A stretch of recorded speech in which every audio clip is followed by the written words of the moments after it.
Oh, the sun is already setting on us. We've been flying for approximately 56 minutes, and the sun is now setting on us. Chicago Center wants us to contact him. So we're about to contact Chicago Center. 127.8.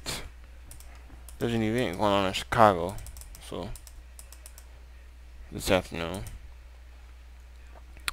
Good evening, United 1570, checking in 20 miles south of Peoria, VOR.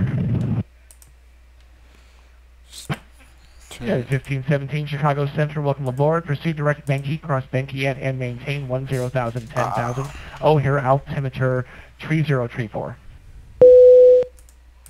Okay, proceed direct Banky, cross at and maintain 10,000, United 1570. Look at that sign. Chicago Center, this is FedEx 7332 Heavy with you at flight level 300. Clear day out there. FedEx 7332, Chicago Center, welcome aboard. Very clear day. No clouds.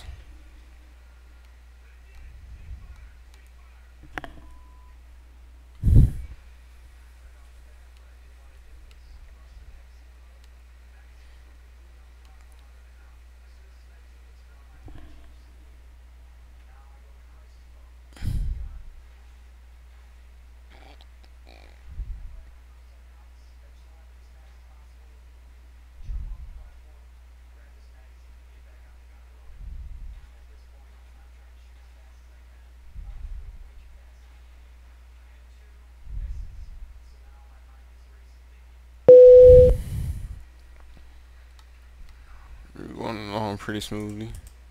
We have 5,917 nautical miles to go. Very long flight. We're going to arrive with 64.8 tons of fuel. So we'll have more than enough fuel to land and to taxi to our airport.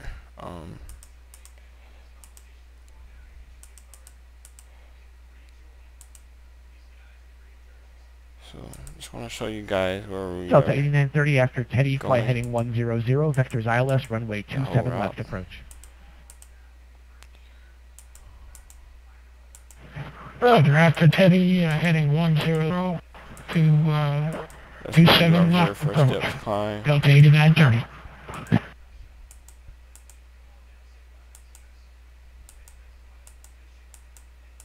Frontier 334 is clearly active.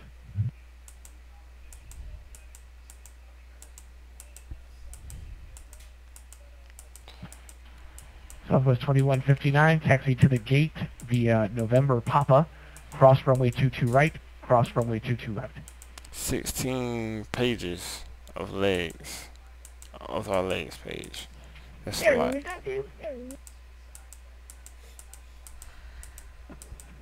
Chicago Center, Radar Flight 708, with you at 1700. And we're going to Eagle start Flight our arrival. 708, Chicago Center, radar contact passing 1,700, climbing maintain 8,000, There. proceed direct Duffy when able. Jinbu arrival. Jinbu 1 arrival. 8,000 direct Duffy, Eagle Flight 708. And here is we are supposed to be landing around Chicago Center South 3 right. 2159 with you. And there we are going to arrive. So that's our Southwest 2159, Chicago Center, good evening.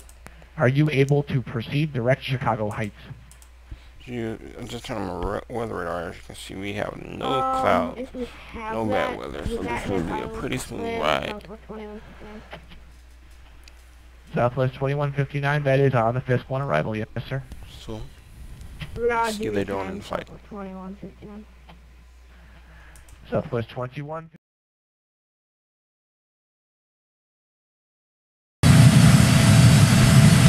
I must admit, one of the benefits of me having to start over my flight was that I now get to see the sun set. Although when we land in Ichion, oh, I forgot how to say it just that fast, but our destination, even though when we land, it should most likely be nighttime, sadly. But beyond that, at least I get to see the sunset. And here's you can call it the first stage of the sunset. Very beautiful.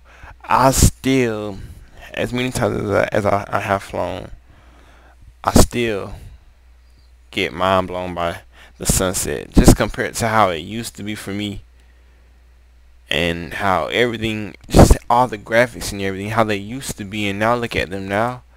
It just amazes me. And there you have our first step climb right there. But it's just mind blowing to me, because I never would have imagined in 10,000 years. I mean, my computer isn't that amazing, but it's much better. Whatever we did to it, it's much better than it used to be. So I'm very happy, very pleased with what we've gotten now. So I'm very, very happy about it. So, and from the numerous people that I've talked to, they've also said that my graphics and everything, graphics has look a lot better. I can't wait to do another flight from like Atlanta to St. Martin during the daytime, so that you guys can see the water, or Atlanta to Montego Bay, Jamaica. That would be really, really cool. So look forward to those. And also, I have a quick question for you guys out there. I want to know, does it matter to you guys if I use payware scenery or not? Because there are a lot of flights that I want to do. I mean, I do have payware scenery, as you guys saw. In Memphis, I have payware scenery, but some places don't. My three main places were Amsterdam, New York City, and Los Angeles. Even though they once did, they don't anymore, because after I got my computer fixed, those three locations just don't work anymore. I don't know why they don't work. Every other airport works that I have, but those three airports. So, I was I threw my hands up. I don't know. I really don't know. So I want you guys, your opinion out there. My whole thing about flying on Flight Sim is realism. I love realism. I'm flying with the latest R.E.X. I use the current weather. I use the current time. We change time zones. We do everything. I try to get the latest scenery, so everything can look up to date, how it is in the real world. So if you were to fly in my present location at 30,000 feet right now, this is the closest thing you would see by using Flight Simulator. It's probably not exact, but this is pretty close to it. At least I think it is. At least I hope it is. So, but compared to how I used to fly on Flight Simulator, I can look at any place in the world and say that place has bad weather, and then I can go to that place and it'll have bad weather. Or if it's nighttime, it will be nighttime, or if it's daytime, it will be daytime, with the sun setting or the sun rising. It will be that exact way no matter where I go. I like that, and that adds the realism effect to it. I only fly payware planes because I like to fly departures and arrivals like they do in the real world. I love using FMCs. I normally don't use the GPS, and for that FedEx flight with the DC-10, once I found out that I could use that I did not have to use what do you call it? That I can use the MD-11. I stopped flying the DC-10 because I love the MD-11 because it has a FMC. It adds the realism to it. So that was something I was pretty happy about. But there are a lot of flights that I would love to do, including JFK to Tel Aviv, JFK to Tokyo, Minneapolis to Tokyo, Minneapolis to Amsterdam, Seattle to Amsterdam, and all those flights are in heavies to A330, 747, Los Angeles to Sydney, Australia. That's in the 777. Minneapolis to Tokyo, that's in a 747. Detroit to, I think Detroit to Tokyo. No, I think Detroit to Beijing. No, to Shanghai. That's in the 777 as well. There's a lot of flights out there that I would love to do, but the only problem is I don't have payware scenery for them. I don't even have, some places don't even have freeware scenery for them. So it's like I'm throwing my hands up in the air like, you know, I can't find any scenery. And I want you guys, my main purpose for making videos is for my subscribers and everybody out there who likes my videos to like my video and say, hey, I like that video. Or even if they don't like it, it makes me feel good inside. If they like my video, it gives me a good feeling. Because like I said in one of my earlier videos, I started making YouTube videos so that my family members who live abroad and around the United States could see my progress in my love for aviation. And now I have over 100 subscribers. And I know that's not that many because I know people that have 10,000 subscribers, 100,000, a million, but I have 100. And I never in a million years thought I would have 10, and I have 100. So you know, I really appreciate that, and I want to tell everybody out there thank you. So, but my whole purpose for making the video is for you to enjoy. I watch my own videos from time to time. I just got done watching Dubai to Atlanta from part 1 all the way to the last part. I mean, I love my videos, and I love anybody's YouTube videos, you know. So I just want you guys to enjoy it. And if you guys like realism, if you guys like payware scenery, that's why to most of the places that I fly to, I always have scenery for them. And if I don't have scenery, I rarely do fly to them. But I want you guys out there to tell me, if I don't have payware scenery, would you guys still like to see the video? I mean, because I would still do the video regardless. I would still do the flight regardless, but I won't record it because I don't want you guys to feel like I'm trying to waste your time or anything. So if you guys wouldn't mind seeing default scenery or scenery from like Sim or AVSim, some people call it, or flightsim.com, if you guys would not mind seeing scenery that's not payware from different locations, then let me know.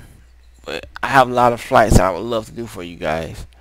So, you know, hopefully you guys would enjoy the flights as well. And especially, I haven't flown that 747 in a long time. That used to be my favorite aircraft until the 777 took over. But I would love to fly it again, fly it on the long haul. I just don't have any scenery for JFK. I mean, I know I want to do 4 flights that all go to JFK. I mean, not JFK, but Tokyo. Or actually 5. I've always wanted to do Atlanta, record Atlanta to Tokyo, 777. Also, I wanted to do Los Angeles to Tokyo, A330. Seattle to Tokyo, Boeing 767. This is going to be over 5. Minneapolis to Tokyo, 747. I lost count actually. Wasn't trying to keep count, but they're all. And I think if I haven't said the 740, JFK to Tokyo and the 747, I would love to do all those flights. I have scenery for Tokyo now. I just don't have scenery for Minneapolis, Los Angeles, or JFK anymore. But I could get the scenery for Minneapolis at another time. But my main focus was to get LAX and JFK back, because those at JFK, Memphis, Atlanta, and Los Angeles, those are the 4 airports that I do a lot of flights out of. And I have scenery for Memphis and Atlanta, but not for JFK and Los Angeles anymore. So if there's anything, if you guys don't mind seeing default scenery, please let me know in the comment section below. I want you guys' honest opinion about this. So we're on our way, and We've been flying for 1 hour and 29 minutes right now. So, you know, doing pretty good. So, hopefully you guys have been enjoying the flight so far. And in that time I've been talking, the sky has turned to like a light bluish to down to that orange, that peachy glow that I said when I was on approaching to Tokyo in the 777 for Delta. That peachy glow is coming back. So stay tuned for more parts of this video and this FedEx 777.